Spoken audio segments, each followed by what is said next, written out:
जय हिंद, नमस्कार। एक बार फिर से आप सभी का बहुत बहुत स्वागत है हमारे YouTube channel Supriya online classes पे। तो कैसे हैं आप सभी? आई होप आप सभी बहुत ही अच्छे होंगे। चलिए आज क्लास को शुरू करते हैं। आज हम लोग पढ़ने वाले हैं क्या जी? जित जित मैं निरखत हूँ, यानी कि पंडित बिरजू महाराज के बारे में। बहुत ही अच्छा कहानी है। इस इसमें जो है ना, पंडित बिरजू महाराज जो है ना, अपना जीवन से संबंधित सभी सभी घटनाओं को उजागर किया है। ठीक है, तो बता दूं कि जिस तरह से आप सभी ने पिछले वाले वीडियो में कल जो वीडियो अपलोड किए थे उसमें बहुत सारा कमेंट किया था, आप सभी ने बहुत अच्छा कमेंट किए थे। ठीक है ना, तो मुझे उम्मीद है कि आप सभी भी इस वीडियो में अच्छा रिस्पॉन्स देंगे। तो वीडियो को शेयर जरूर कीजिएगा आप सभी। ठीक है, चलिए एक ही वीडियो में आपका बिरजू महाराज का पूरा खत्म हो जाएगा। अभी आपको सिर्फ हम सब्जेक्टिव पढ़ा रहे हैं, उसके बाद जो है ना 5 से 6 दिन में आपको जो है ना पूरा ऑब्जेक्टिव पूरा खत्म कर देंगे इसका। तो आपका पूरा हिंदी कंप्लीट हो जाएगा। ठीक है ना, तब आपको जो है ना हिंदी का सेट पढ़ाएंगे, वो सेट जो आपका एग्जाम में पूछा हुआ है। ठीक है ना, वो सब क्वेश्चन आपको पढ़ाएंगे, बताएंगे जिस जो कि अभी तक में आपके एग्जाम में पूछा हुआ है, यानी क्वेश्चन बैंक से। ठीक है, तो क्लास को शुरू करते हैं। देखिए आपका पहला क्वेश्चन क्या है। हाँ, पहला क्वेश्चन ठीक है। देखिए, तो इसी तरह से प्यार बनाए रखेगा सभी लोग एकदम मस्ती से, ताकि मेरा भी उत्साह बना रहे। और हम आपको जो है ना बहुत ही मेहनत करके पढ़ाते हैं, वीडियो बनाते हैं। सोच सकते हैं अभी आपका रात में 12:30 बजे अभी मुँह हाथ धो के आए हैं, तब वीडियो बनाने के लिए बैठे हैं, सोचिए। चलिए क्वेश्चन है क्या आपका। ये देखिए, पहले ये देखिए इस महाराज को, ये कौन है जी? ये बिरजू महाराज है ना। क्वेश्चन है क्या, लखनऊ और रामपुर से बिरजू महाराज का क्या संबंध है? किसे? लखनऊ से और रामपुर से बिरजू महाराज का क्या संबंध है? तो देखिए इसका आंसर क्या है कि बिरजू महाराज का जन्म लखनऊ में हुआ था। कहाँ में हुआ था? लखनऊ में हुआ था, लेकिन उसका अधिकांश समय जो है ना रामपुर में व्यतीत हुआ। मतलब जन्म हुआ कहाँ पे? लखनऊ में जन्म हुआ, लेकिन वो अधिक से अधिक अधिकांश समय जो है ना वह कहाँ पे बिताया? रामपुर में बिताया। तो रामपुर में ही उन्हें अपनी सेवा प्रदान किया। मतलब रामपुर में ही उन्होंने सब काम किया, नाच उच का जो भी काम है उन्होंने रामपुर में ही किया। भले उसका जन्म कहाँ पे हुआ था? उसका लखनऊ में हुआ था, लेकिन वह पूरा अधिकांश समय कहाँ में बिताया? वह अपना रामपुर में बिताया। अतः यहाँ पे नहीं होगा। अतः लखनऊ और रामपुर से बिरजू महाराज का सबसे गहरा संबंध है। क्या संबंध है? कि लखनऊ में बिरजू महाराज का जन्म हुआ और रामपुर में उन्होंने अपना क्या किया? अपना जीवन को व्यतीत किया। तो इसका मतलब यह हुआ कि लखनऊ और रामपुर से जो है ना, लखनऊ और रामपुर से बिरजू महाराज का बहुत गहरा संबंध रहा है। ठीक है, चलिए आगे बढ़ते हैं। मुझे उम्मीद है आप सभी को बहुत वीडियो अच्छा लगता होगा। ठीक है ना, तो वीडियो को शेयर करने में कमी मत कीजिएगा। ठीक है, बार बार बोल रहे हैं शेयर कीजिएगा। ठीक है ना, सब्सक्राइब कर लीजिएगा, तभी तो आपको जो है ना मेरा वीडियो नोटिफिकेशन मिलेगा। जब वीडियो डालेंगे तो आपको मिल जाएगा। ठीक है ना, ऐसा नहीं बस खास सब्सक्राइब कर लीजिएगा, घंटी बटन को मत दबाइएगा, तो वीडियो जब नहीं करेगा आपके पास। ठीक है ना, इसलिए घंटी बटन को भी दबा लीजिएगा। चलिए क्वेश्चन नंबर 2 आइए। इसी बात पे क्वेश्चन 2 देखते हैं कि बिरजू महाराज अपना सबसे बड़ा जज किसको मानते थे? कौन? ये ही बिरजू महाराज। ये बिरजू महाराज अपना जज किसको मानते थे पता है ना? वो अपना जज, जज का मतलब निर्णय करने वाला, न्यायाधीश। बिरजू महाराज जो है ना, हाँ, जब अंगना में नाचते थे तो मम्मी को बोलते थे कि मम्मी देखो तो हम सही नाचते हैं। जब मम्मी खुश हो जाती थी ना इसका नाच से, तो उसको लगता था कि वाकई में बिरजू महाराज कुछ अच्छा काम किया है। यानी कि बिरजू महाराज अपना जो जज जो मानते थे वो किसको मानती थी? वो मानते थे किसको? अपनी अम्मा को। ठीक है, चलिए देखिए इसका आंसर क्या है। बिरजू महाराज अपना सबसे बड़ा जज अपनी अम्मा, अम्मा मतलब माँ, अपनी माँ को मानते थे। जब वे नाचते थे तो अपनी अम्मा को दिखाते थे, अम्मा देखो तो मेरा नाच सही हो रहा है ना। और इधर उधर से घूम घूर के नाचते थे। को नहीं, बचपन में बिरजू महाराज नाचते थे तो अम्मा को दिखाते थे कि अम्मा मेरा नाच सही हो रहा है।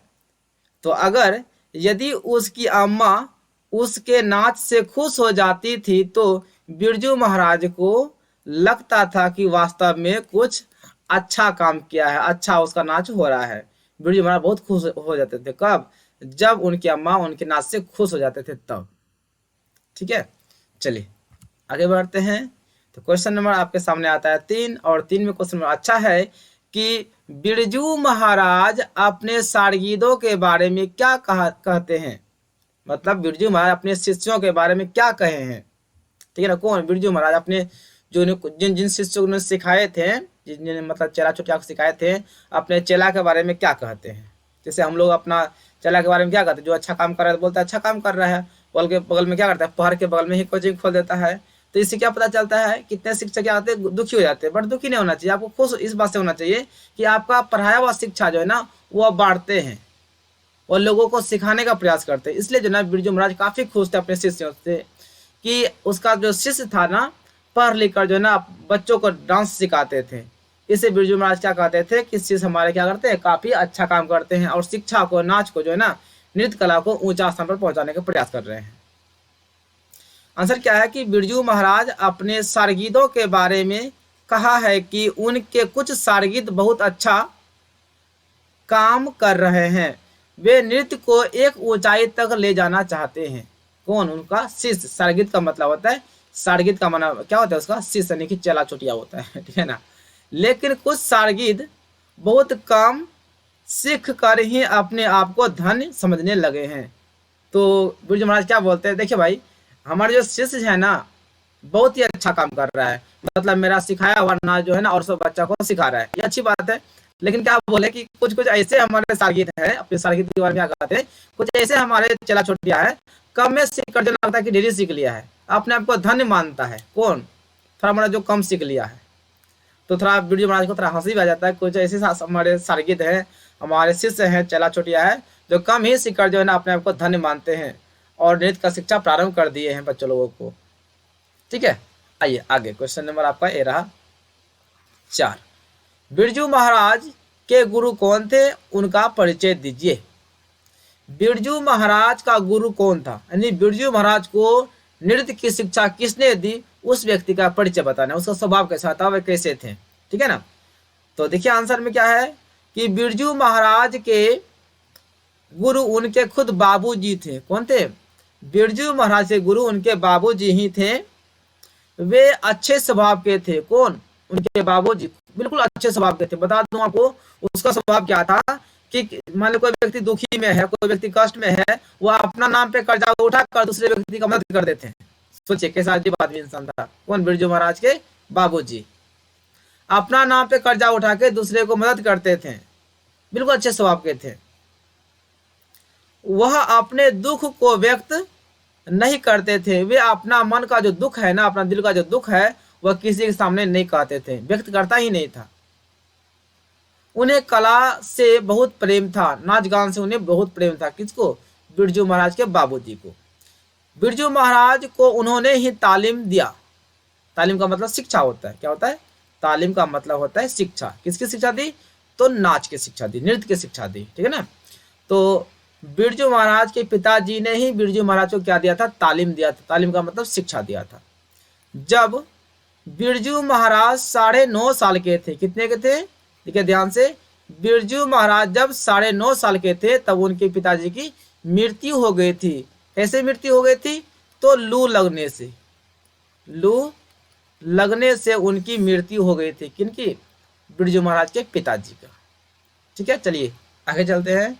बहुत ही अच्छा कहानी है जो है ना, क्या बोले, बहुत ही, जब इसको पढ़िएगा ना, क्या बोले, इतना मजा आता है ना, जब हम पढ़ाते हैं ना बहुत ही मजा आता है।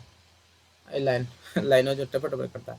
चलिए क्वेश्चन नंबर आपका 5 है कि शंभू महाराज के साथ बिरजू महाराज पर प्रकाश डालिए। यानी कि शंभू महाराज के साथ बिरजू महाराज का क्या संबंध रहा है, क्या रिलेशन रहा है, मतलब दोनों चाचा भतीजा में, उसको बताना है। ठीक है ना। यानी कि शंभू महाराज जो था ना, शंभू महाराज बिरजू महाराज कौन था? चाचा था, अंकल था। ठीक है ना।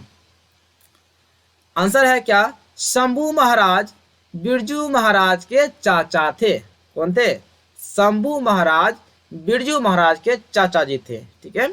वे बिरजू महाराज के साथ, यहाँ पे नाश्ता हो गया, सॉरी,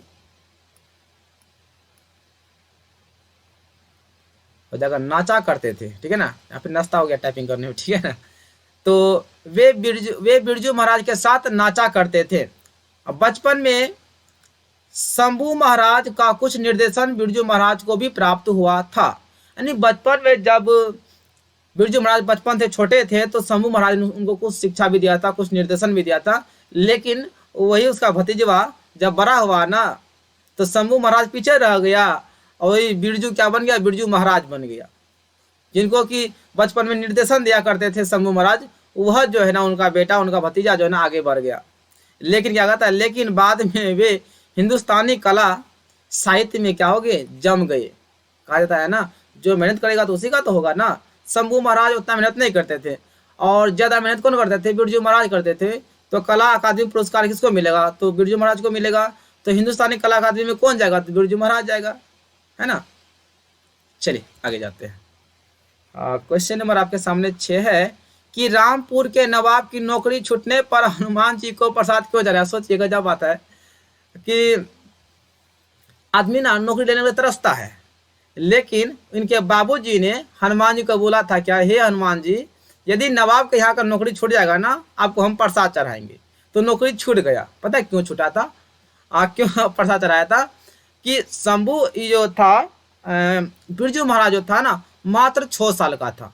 6 साल का था, और पैदल चलकर, पहले जमाने में पैदल ही चला करता था या बैलगाड़ी से, पैदल चलकर नाच करने जाते थे। और 6 साल का बच्चा अगर नाच करेगा तो थक जाएगा। उसकी अम्मा काफी नाराज हो जाती थी। और जो है ना बिरजू महाराज के पिताजी को ना, चलिए क्वेश्चन नंबर 6, थोड़ा लाइन भाग गया था इसलिए जो ना चले गए थे। ठीक है, किधर गया जी भाई। हाँ, क्वेश्चन नंबर 6 है क्या, रामपुर के नवाब की नौकरी छूटने पर हनुमान जी को प्रसाद क्यों चढ़ाया। यानी कि बिरजू महाराज के बाबूजी जो है ना हनुमान जी को कबूले थे, हे हनुमान जी, यदि मेरा नौकरी नाचने का छूट जाएगा ना नवाब के यहाँ से, तो आपको ना क्या करेंगे, प्रसाद चढ़ाएंगे। ऐसा क्यों कहा था, क्योंकि ये बिरजू महाराज जो है ना मात्र 6 साल का ही था, जो कि अपने बाबूजी के साथ में जाता था नाच करने के लिए। और बच्चा नाचते नाचते थक जाता है। सोचिए 6 साल का बच्चा नाचेगा तो थकेगा नहीं, और पैदल जाएगा। पहले तो मोटरसाइकिल से हुआ नहीं करता था, पैदल ही जाना पड़ता था, या फिर बैलगाड़ी से। बैलगाड़ी कम में, क्योंकि पैदल ही चलना पड़ता था, तो थक जाता था। इससे जो है ना बच्चा घर में आकर सो जाता था। तो उसकी माँ जो है ना ये बिरजू महाराज पे ना काफी नाराज हो जाती थी कि आप बच्चा क्यों ले आते होता नाच करने के लिए। और नवाब साहब का क्या कहना था, अगर तुम्हारा बेटा नाच करने के लिए अगर नहीं आएगा तुम्हारे साथ में, तो तुम भी मत आना। तो बिरजू महाराज तो फंस गया था। इधर से घर से अपना मालकिन का बोली सुनता था, उधर से नवाब जी बोलते थे क्या आपका बेटा आएगा तब आप जो है ना नाच करने के लिए आइएगा, नहीं तो नहीं आइएगा। तो हनुमान जी ने बोला सबसे अच्छा क्या है, सॉरी हनुमान जी बोलते हैं, बिरजू महाराज ने बिरजू महाराज के पिताजी ने क्या बोला कि सबसे अच्छा मेरा नौकरी छूट जाएगा, अच्छा रहेगा। हनुमान जी को मिठाई का बोल लिया। ठीक है ना। तो देखिए आंसर में क्या है कि रामपुर के नवाब की नौकरी छूटने पर बिरजू महाराज के बाबूजी ने हनुमान जी को प्रसाद चढ़ाया। क्यों, क्योंकि बोलता है कि बिरजू महाराज 6 साल की उम्र में ही नवाब साहब के यहाँ नाचता था, फिर यहाँ पे नाचता हो गया, नाचता था, जिससे उसकी अम्मा बहुत परेशान रहती थी, खूब बात बोलती थी अपने अपने अपने पति को। कौन, बिरजू महाराज के माँ। तो जैसे नौकरी छूट गया, हनुमान जी उसका मतलब मन्नत कबूल कर लिया, नौकरी छूट गया। तो उन्होंने क्या किया, खुशी खुशी क्या कर दिया, नौकरी छूटने खुशी में उन्होंने क्या किया, हनुमान जी को प्रसाद चढ़ा दिया। चलिए आगे। भैया क्यों मेरे शेर। हाँ चलिए, साथ में है नृत्य की शिक्षा के लिए पहले पहल, ठीक है ना, पहले बिरजू महाराज की संस्था से जुड़े, और वहाँ किनके संपर्क में, क्या होगा, किनके संपर्क में आए, वहाँ वे किनके संपर्क में आए। थोड़ा क्वेश्चन मिस्टेक हो गया। ठीक है ना। आंसर है आपका कि नृत्य की शिक्षा के लिए पहले पहल बिरजू महाराज जी दिल्ली में हिंदुस्तानी डांस म्यूजिक से जुड़े, और वहाँ निर्मला जी जोशी के संपर्क में आए। ठीक है, चलिए आगे बढ़ते हैं।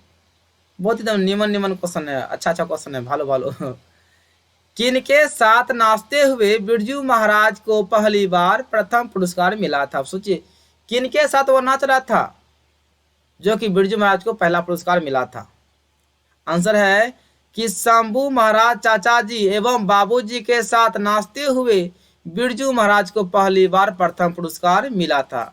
नहीं बाबू को मिला, गुरु को नहीं मिला। गुरु कौन था, बाबू जी था ना। बाबू को नहीं मिला, नहीं चाचा को मिला, किसको मिला, बिरजू महाराज को मिला। इसका मतलब अच्छा नाचा होगा। इसलिए कहा जाता है ना आजकल का जो शिष्य होते हैं ना, वह गुरु से कई गुना जो है ना गुरु से बेहतर करने का प्रयास करते हैं। तो वही कौन कर रहे थे, बिरजू महाराज। चलिए क्वेश्चन नंबर 8 आपका 9, बिरजू महाराज ने नृत्य की शिक्षा किससे और कब देने शुरू की? मतलब बिरजू महाराज ने नृत्य की शिक्षा किससे और कब देना शुरू किया था? तो आपका आंसर है कि बिरजू महाराज ने नृत्य की शिक्षा रसीम वाजपेयी को, ठीक है ना, रसीम जी को देना शुरू किया था करीब 56 के आसपास, ठीक है ना, कब? करीब 56 के आसपास में जो है ना शिक्षा देना शुरू किया था। किसको? तो पहला शिष्य अगर आपसे पूछे कि बिरजू महाराज का पहला शिष्य कौन थी, तो आपको लिखना आंसर में रसीम वाजपेयी। कौन थी? रसीम, रश्मि या रश्मि बोले को चलेगा, यहाँ पे आका नहीं होगा। चलिए क्वेश्चन नंबर ए रहा आपका 10। बिरजू महाराज के जीवन में सबसे दुखद समय कब आया था? यानी बिरजू महाराज के जीवन में सबसे दुख भरा जीवन समय कब आया था? वह उस समय आया था जिस समय की बाबूजी उनका मर गए थे। कैसे मर गए थे? तो लू लगने से मर गए थे। आंसर देखिए क्या है, जब बिरजू महाराज के बाबूजी की मृत्यु हुई तब दुखद समय आया। घर में बाबूजी का 10वां करने का भी पैसा नहीं था। 10वां मतलब क्या समझते हैं ना, क्रिया होता है, 10वां क्रिया। उन्होंने 10 दिनों का, सोचिए जिसका पिता मर गया वह शोक में कैसे प्रोग्राम किया होगा, मतलब दुख था लेकिन फिर भी जो है ना वह दुखी मन से भी वह क्या करता था, खुश होकर जो ना स्टेज पर नाचते थे। और उन्होंने 2 प्रोग्राम किया था बाबू की मृत्यु के बाद। क्या क्या उन्होंने, क्रिया भी हुआ भी नहीं था, क्रिया अनेक संपन्न हुआ भी नहीं था, मतलब क्रिया बाकी था। उसके अंदर में 10 दिन के अंदर में उन्होंने 2 प्रोग्राम किया। उन 2 प्रोग्राम से उन्हें 500 रुपया मिला। कितना मिला? 500 रुपया मिला, जिससे बाबूजी का 10वां किया और 13वां किया। 10वां मतलब होता है घर का क्रिया और 13वां मतलब होता है बाहर का क्रिया, जो कि गाछ वृक्ष के पास जाकर क्रिया किया जाता है। ठीक है, तो सबसे बड़ा दुखद समय कब आया था? जब उनके पिताजी मर गए थे। कब मर गए थे? 9.5 साल के थे। याद रखिएगा, उनके पिताजी कब मर गए थे? 9.5 साल के बिरजू महाराज थे, 9.5 साल के, तब उनके पिता की क्या हो गई थी? मृत्यु हो गई थी। कैसे हो गई थी? तो लू लगने से हो गई थी। चलिए नेक्स्ट क्वेश्चन नंबर 11 है, संगीत भारती में बिरजू महाराज का दिनचर्या क्या थी? ठीक है ना, संगीत भारती में जब वह गए थे तो उनका दिनचर्या कैसे कैसे बीता था उनका? तो आंसर आपका है, संगीत भारती में बिरजू महाराज को शुरू में 250 रुपये मिलते थे। कितने मिलते थे? 250 रुपये। बच्चों को सिखाने के लिए जो है ना मात्र 250 रुपये मिलते थे। उस समय वह दरियागंज में रहते थे। कहाँ में? जिस समय कि वह संगीत भारती में उनका नौकरी लगा था बिरजू महाराज का, उसमें वह कहाँ में रहते थे? दरियागंज में रहते थे। वहां से दरियागंज से वह 5 या 9 नंबर का बस पकड़कर संगीत भारती पहुंचते थे। कौन? बिरजू महाराज। संगीत भारती में इसे प्रदर्शन का अवसर, ठीक है ना, कम मिलता था। प्रदर्शन करने का इसको अवसर कम मिलता था। बोलता था नया नया है, उसको उतना जो है ना मिलता नहीं था। अंत में दुखी होकर, जब इनको उतना नहीं वैल्यू देने लगा वहां पे संगीत भारती में, अंत में वह दुखी होकर क्या किया? नौकरी को छोड़ दिया, त्याग दे, जाओ ऐसा नौकरी नहीं लेंगे, जहाँ के सम्मान ही नहीं मिलेगा तो नौकरी लगे क्या फायदा। पर नाराज होकर, दुखी होकर नौकरी को छोड़ दिया।